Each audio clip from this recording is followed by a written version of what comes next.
कोई है? हानियत नाम की कोई चीज है? तुम्हें मैंने निकाला यहाँ से बाहर। बंद भी तो तुम्हें नहीं किया था। वो तो मेरी किस्मत अच्छी थी जो वालों के दादा का।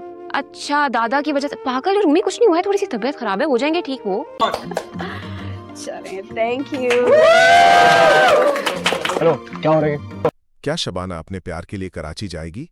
क्या अंकल एडी और सुरेश की लड़ाई घर की शांति भंग कर देगी? और आखिर मैन सबसे मासूम दिखने वाला ही कातिल कैसे निकलता है? इस कहानी में शबाना पिछले 2 रातों से अपनी सगाई के मनहूस मंजर से परेशान है सालार को कोस रही है, जिसने उसकी जिंदगी के 7 साल खा लिए। वो अपनी मां जैसी न बनने का फैसला करती है और कराची जाकर सालार को ढूंढने का बीड़ा उठाती है। 23 मार्च से प्यार है मांगता कुर्बानियां मेरे जानिया के प्रसारण के साथ दर्शक न केवल शबाना के सफर के गवाह बनेंगे, बल्कि एक रहस्यमयी गुत्थी में भी उलझ जाएंगे। उमला को लोग उसकी शादी ना होने और दुल्हन के मना करने पर मजाक उड़ा रहे हैं, लेकिन उसे उम्मीद है कि उसके दोस्त की रूह को सुकून मिल गया होगा।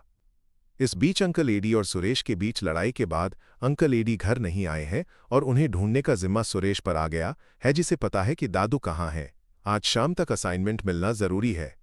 कहानी में एक चौंकाने वाला मोड़ तब आता है जब पता चलता है कि सबसे मासूम दिखने वाला ही कातिल निकलता है। Please continue.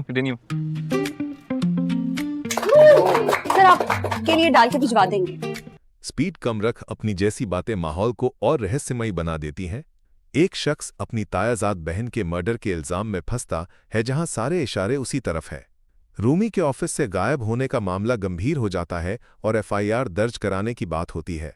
एक तरफ काशान अपनी बहन के रिश्ते की बात करता है, दूसरी तरफ रूमी के गायब होने के पीछे ऑफिस वालों का हाथ होने का शक गहराता है। दादी वलीद की रिपोर्ट से चिंतित है और अहमद बख्श को बुलावा भेजा जाता है। रूमी को ऑफिस में बंद पाया जाता है, जहां वो मक्कारी का इल्जाम लगाती है और बदले की आग में जल रही है। यहां तक कि उसकी अपनी जान को खतरा भी महसूस होता है। ऑफिस के चौकीदार की वजह से उसकी जान बचती है, लेकिन वो भी किसी को बख्शने के मूड में नहीं है। जुरेज के एडी साहब के साथ ईगो का मसला उभरता है और उसके दिल में आज भी मोहब्बत बाकी है, भले ही वो इसे स्वीकार न करे। दादू की हालत खराब होने के पीछे रूमी का हाथ होने का आरोप लगता है, की असलियत कुछ और ही निकलती है।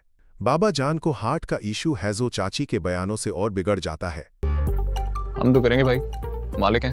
रूमी तुम पागल हो गई हो, ब्रांड खत्म हो चुका है, कुछ नहीं हो सकता। जहाँ से चीजें खत्म होती हैं। कहानी का एक और दिलचस्प पहलू है ब्रो ब्रांड का मामला, जहां $1 मिलियन के प्रोजेक्ट पर काम हो रहा है, लेकिन रूमी को इसका श्रेय नहीं मिल रहा। माइला को कॉन्ग्रेचुलेट किया जाता है, लेकिन वो भी कहती है कि उसने बोल्ड भी किया है। काशान के रिश्ते की बात भी उलझ जाती है, जहां बाबा जान अपने पोते के दिल की सुनकर फैसला करना चाहते हैं, लेकिन दादू का इमोशनल होना सब कुछ बदल देता है। दादू को रूमी से कुछ जरूरी बातें करनी हैं, जो उनके बीच के बॉन्ड को और गहरा करती है। जुरेज को रूमी से इकरारे मोहब्बत का डर है, लेकिन वो फिर भी 3 पेपर्स पर साइन करने को कहता है।